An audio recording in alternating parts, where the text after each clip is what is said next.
I never thought I'd be the type of person to seek revenge, but my sister-in-law Helen, 32F, pushed me too far. I'm Deborah, 28F, and I've been with my husband Stephen, 30M, for 5 years. We got married last month, and it should have been the happiest day of our lives. Instead, it turned into a nightmare because of Helen. Stephen and I met during our sophomore year of college. We were both part of the same study group for our advanced business statistics class. I remember being intimidated by Stephen at first. He was always so confident and seemed to grasp complex concepts effortlessly. Meanwhile, I was struggling to keep up, often staying up late to review my notes. One night, after a particularly grueling study session, Stephen found me crying in the library. Instead of judging me, he sat down and patiently explained the concepts I was struggling with. That was the moment I started to see him differently. Over the next few weeks, we began to spend more time together outside of our study group. We'd grab coffee after class, chat about our dreams and aspirations, and eventually, our friendship blossomed into romance. Stephen was always the perfect gentleman, kind, thoughtful, and supportive. He encouraged me to pursue my passion for marketing, even when my parents pushed me towards accounting. When I landed my first internship at a local advertising agency, Stephen was there with flowers and my favorite takeout to celebrate. Our relationship wasn't without its challenges, though. During our senior year, Stephen's dad, Mark, had a heart attack. Stephen was devastated and considered dropping out to help with the family business. I supported him through those tough times, helping him balance his studies with frequent trips home. It was during one of these trips that I first met Helen. From the beginning, Helen never liked me. She's Stephen's older sister, and she's always been overprotective of him. When Stephen first introduced me to his family, Helen barely acknowledged my presence. I tried to chalk it up to stress. After all, their father was still recovering. But as time went on, her behavior only got worse. Helen would make snide comments about my appearance, my career choices, and even my family background. Once, at a family dinner, she accidentally spilled red wine on my new white blouse. Another time, she conveniently forgot to pass along my invitation to their mother's birthday party. Stephen always defended me, but I could tell it was causing tension between them. I tried my best to win Helen over. I invited her to lunch, sent her thoughtful gifts on her birthday, and even helped her plan her son's first birthday party. I spent weeks helping her create custom decorations and even baked the cake myself. But nothing seemed to work. Helen remained cold and distant, no matter what I did. When Stephen proposed 2 years ago, I was over the moon. We were on a weekend getaway to the beach, the same spot where we had our first kiss. As the sun was setting, Stephen got down on one knee and presented me with a beautiful ring that had belonged to his grandmother. Through happy tears, I said yes.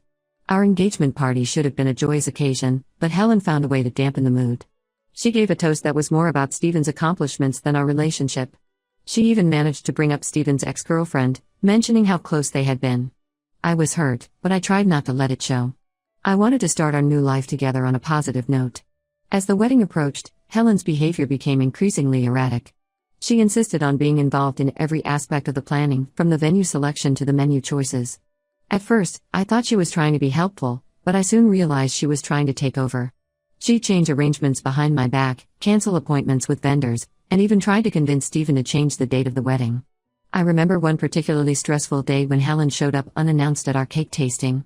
She insisted on trying every flavor and then declared that none of them were good enough. She even suggested we use her friend's bakery instead, despite the fact that we had already put down a non-refundable deposit. Stephen finally put his foot down and told her to back off, which led to a huge argument between them. The final straw came on the day of the wedding. I was getting ready in the bridal suite with my bridesmaids.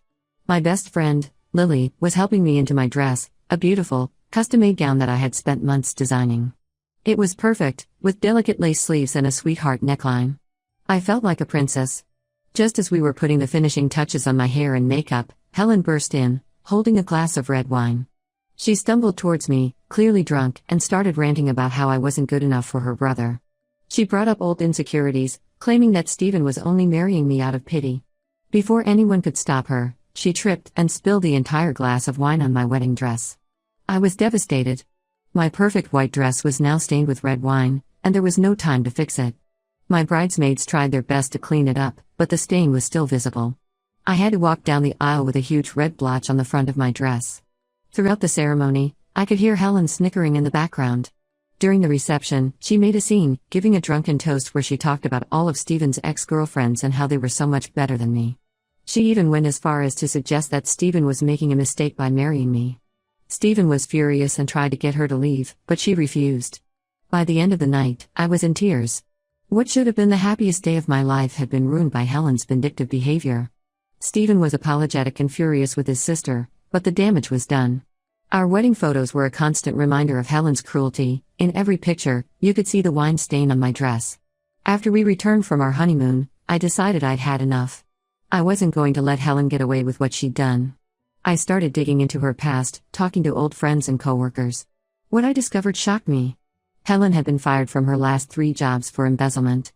She'd been stealing money from the company she worked for to fund her lavish lifestyle. Her current job at a prestigious law firm was built on a lie. She'd faked her law degree and bar exam results. I found out she had never even finished college, dropping out in her junior year after a scandal involving plagiarism. But that wasn't all. I discovered that Helen had been cheating on her husband Tom, 34M, with his best friend for the past 2 years. They had met at a company retreat and had been carrying on their affair ever since. She'd even gone as far as to fake a paternity test to convince Tom that their son was his, when in reality, it was his best friend's child. Armed with this information, I knew exactly what I was going to do. Helen had ruined my wedding day, and now I was going to ruin her life. I started by anonymously tipping off the Bar Association about Helen's fake credentials. I provided them with evidence of her falsified degree and bar exam results. Then, I sent an anonymous email to her current employer detailing her history of embezzlement, including bank statements showing suspicious transfers from company accounts to her personal account. Finally, I created a fake social media account and messaged Tom, revealing Helen's affair and the truth about his son's paternity. I included screenshots of text messages between Helen and her lover, as well as the real results of the paternity test that I had managed to obtain. Within a week, Helen's life imploded. She was disbarred and fired from her job. Tom kicked her out of their house and filed for divorce. Her reputation in our small town was in tatters. People who had once admired her success were now gossiping about her downfall. I know what I did was extreme, but I don't regret it. Helen had been tormenting me for years, and she crossed a line when she ruined my wedding day. Maybe now she'll learn that her actions have consequences. Am I the asshole for exposing my sister-in-law's secrets after she ruined my wedding? Update 1. It's been a month since my last post, and a lot has happened. I want to thank everyone for their comments and support. Many of you asked for an update, so here it is. After I exposed Helen's secrets, things in our family got really tense. Stephen was initially shocked when he found out what I'd done. He knew his sister had issues, but he had no idea about the extent of her deception. We had a long, difficult conversation about it. I explained to him how hurt and angry I was about our wedding day, and how I felt that Helen had been tormenting me for years. Stephen admitted that he had always hoped Helen would come around eventually. He shared stories from their childhood, how Helen had always been the golden child in their family, excelling in school and sports while Stephen struggled with dyslexia. He realized now that Helen's perfectionist facade had been hiding a lot of insecurities and lies. Helen, unsurprisingly, didn't take her downfall well. She showed up at our house one night, completely drunk and hysterical. It was around 2 a.m. when we heard loud banging on our front door. When we opened it, Helen stumbled in, reeking of alcohol. She was screaming and crying, accusing me of ruining her life. Stephen tried to calm her down, but she was beyond reason. She started throwing things, a vase, picture frames, anything she could get her hands on. When she picked up a heavy bookend, I feared she might actually try to hurt one of us. She even tried to physically attack me, lunging at me with her nails out, but Stephen intervened, restraining her until we could call the police. The officers who responded were familiar faces. In our small town, everyone knows everyone. They were shocked to see Helen, once considered a respectable lawyer, in such a state. They gently but firmly escorted her off our property, and we later found out they took her to the station to sober up. The fallout in Stephen's family has been severe. Their parents, Mark, 58M, and Linda, 56F, were devastated when they found out about Helen's lies. They've always been proud of her supposed success as a lawyer, and finding out it was all built on deception was a huge blow. Linda has been calling us daily, crying and asking how this could have happened. She shared that she had always put Helen on a pedestal, bragging about her achievements to friends and family. Now, she feels like she doesn't even know her own daughter. Mark, on the other hand, has barely spoken to anyone since the news broke. Stephen says this is typical of his father. He tends to withdraw when faced with emotional situations. Tom, Helen's soon-to-be ex-husband, reached out to Stephen a couple of weeks ago. He wanted to thank us for revealing the truth about his son's paternity. It turns out he had suspicions for a while but could never prove anything. He shared that he had noticed his son didn't really look like him, and there were times when Helen was overly protective of her phone. But he had dismissed his doubts, not wanting to believe Helen could betray him like that. Tom is currently fighting for full custody of his son, even though he's not the biological father. He says he loves the boy regardless and wants to protect him from Helen's toxic influence. The custody battle has been messy, with Helen trying to paint Tom as an unfit father. But given Helen's recent behavior and legal troubles, Tom's lawyers are confident he has a strong case. As for Helen herself, last we heard, she's staying with a cousin in another state. She's lost her job, her marriage, her reputation, and now she's facing potential legal troubles due to her embezzlement and fraud. The last time Stephen spoke to her, she was talking about entering a rehab facility to deal with her alcohol addiction. Part of me feels guilty for causing such destruction. I never intended for things to go this far. I was angry and hurt, and I wanted Helen to face consequences for her actions. But seeing the pain it's caused Stephen's family, I sometimes wonder if I went too far. Then I remember how she's treated me over the years, and especially on my wedding day, and the guilt fades. Stephen and I are doing okay. This whole situation has been stressful, but in a way, it's brought us closer together. We've had many late-night conversations about family, loyalty, and forgiveness. Stephen has been incredibly supportive, and he's made it clear that he stands by my actions. He says he's sorry he didn't see how toxic Helen was sooner, and he's promised to always put our relationship first from now on. We've decided to take a break from Stephen's family drama for a while. We're planning a second wedding ceremony, a small, intimate affair with just our closest friends.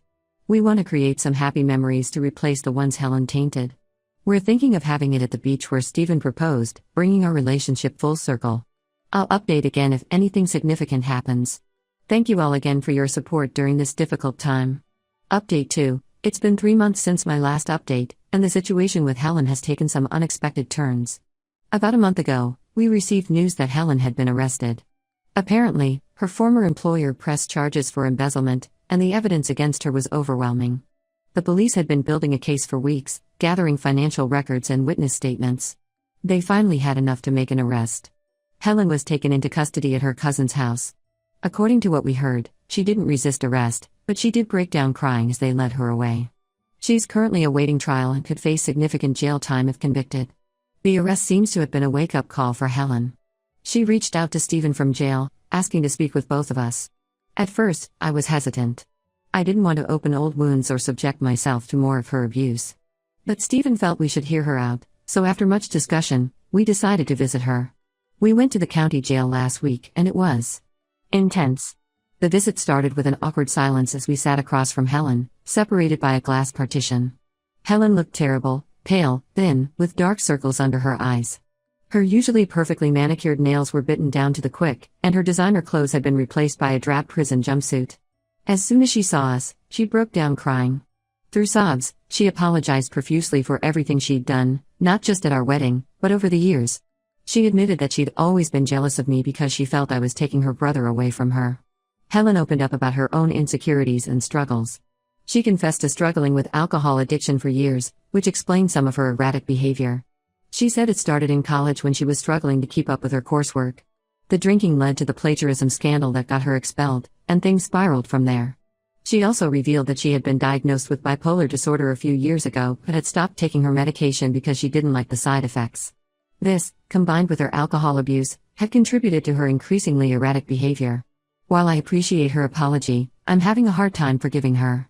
The hurt she caused runs deep, and I'm not sure if I'll ever be able to fully trust her again. Stephen is struggling too. He wants to support his sister, but he's also angry and disappointed in her actions. On a more positive note, Stephen and I had our second wedding ceremony last month. It was everything we had hoped our first wedding would be: small, intimate, and filled with love. We held it at sunset on the beach where Stephen had proposed. Our closest friends surrounded us as we renewed our vows. This time, we wrote our own vows. Stephen promised to always be my partner in both joy and hardship, to support my dreams and to choose our love every day. I vowed to be his rock, to face life's challenges by his side, and to fill our days with laughter and love. There wasn't a dry eye on the beach when we finished. It felt like a fresh start for us, a chance to create new, happy memories untainted by the past drama.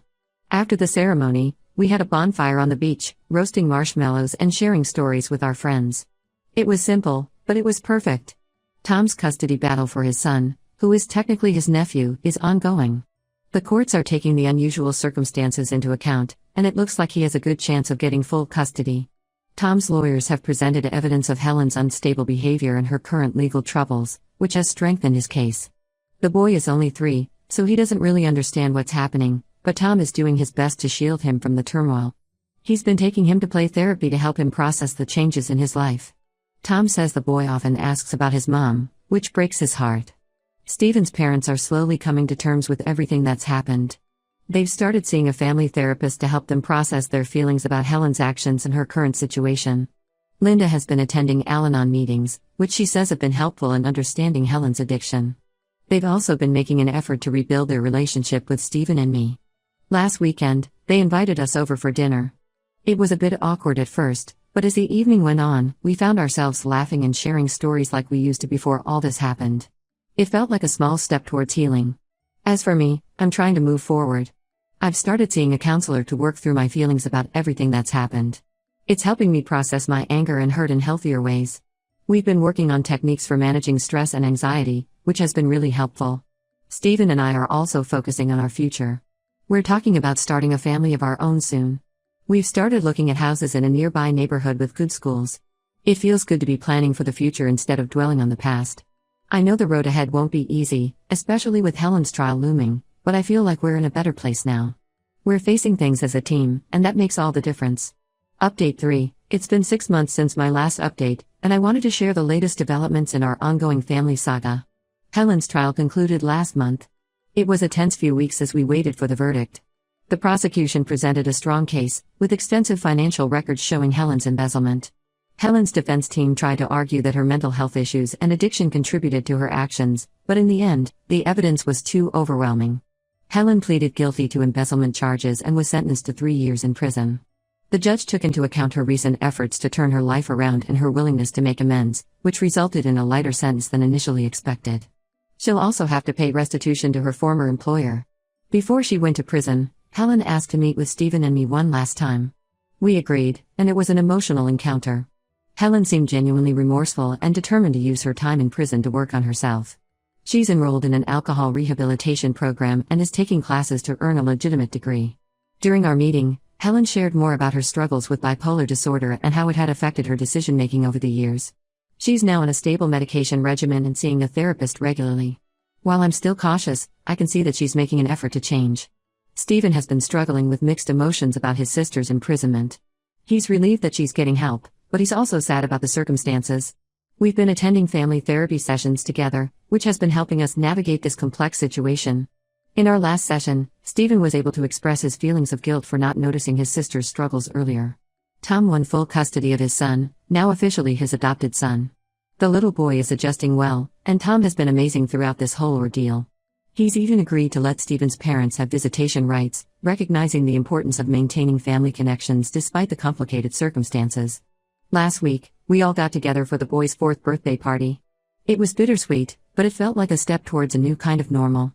Stephen's parents, Mark and Linda, have made significant progress in therapy.